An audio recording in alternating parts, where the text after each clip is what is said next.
चोर जोर जोर से रोया। चोर जोर जोर से क्यों रोया और फिर हंसा। 14वीं कहानी बेताल 25। अयोध्या नगरी में वीरकेत नाम का राजा राज करता था। उसके राज में रत्नदत्त नाम का एक साहूकार था, जिसके रत्नवती नाम की एक लड़की थी। वो सुंदर थी।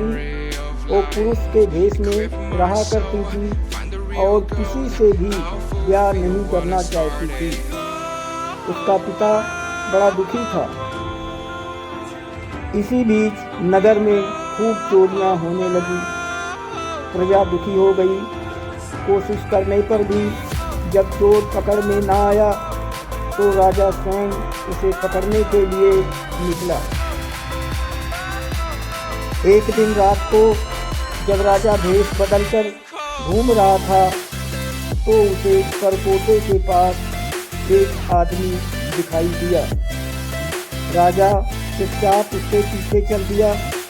चोर ने कहा, तब तो तुम मेरे साथी हो, आओ मेरे घर चलो। दोनों घर पहुंचे। उसे बिठाकर चोर किसी काम के लिए चला गया। इसी बीच उसकी दासी आई और बोली, तुम यहाँ क्यों आए हो? चोर तुम्हें मार डालेगा, भाग जाओ। राजा ने ऐसा ही किया। फिर उसने फौज लेकर चोर का घर घेर लिया। जब चोर ने ये देखा तो वो लड़ने के लिए तैयार हो गया। दोनों में खूब लड़ाई हुई। अंत में चोर हार गया। राजा उसे पकड़कर राजधानी में लाया और उसे सूली पर लटकाने का हुक्म दे दिया।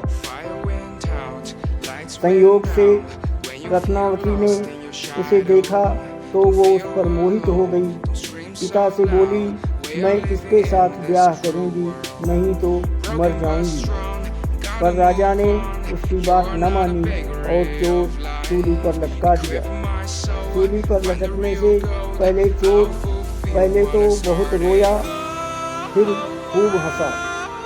रत्नवती वहां पहुंच गई और चोर के सिर को लेकर सती होने को चिता में बैठ गई। उसी समय देवी ने आकाशवाणी की, मैं तेरी पति भक्ति से प्रसन्न हूँ, जो चाहे सो मांग। रत्नावती ने कहा, मेरे पिता के कोई पुत्र नहीं है तो वर दीजिए कि उनसे 100 पुत्र हों। देवी प्रकट होकर बोली, यही होगा और कुछ मांगो। वो बोली, मेरे पति जीवित हो जाए। देवी ने उसे जीवित कर दिया। दोनों का विवाह हो गया। राजा को जब ये मालूम हुआ तो उन्होंने चोर को अपना सेनापति बना लिया। इतनी कहानी सुनाकर बेताल ने पूछा, हे राजन, ये बताओ कि सूली पर लटकने से पहले चोर क्यों जोर जोर से रोया और फिर क्यों हंसते हंसते मर गया? राजा ने कहा, रोया तो इसलिए कि वो राजा रत्नदत्त का कुछ भी भला न कर सकेगा। हंसा इसलिए कि रत्नवती बड़े बड़े राजाओं और धनिकों को छोड़कर उस पर मुग्ध होकर मरने को तैयार हो गई। स्त्री के मन की गति को कोई नहीं समझ सकता। इतना सुनकर बेताल गायब हो गया और पेड़ पर जा लटका।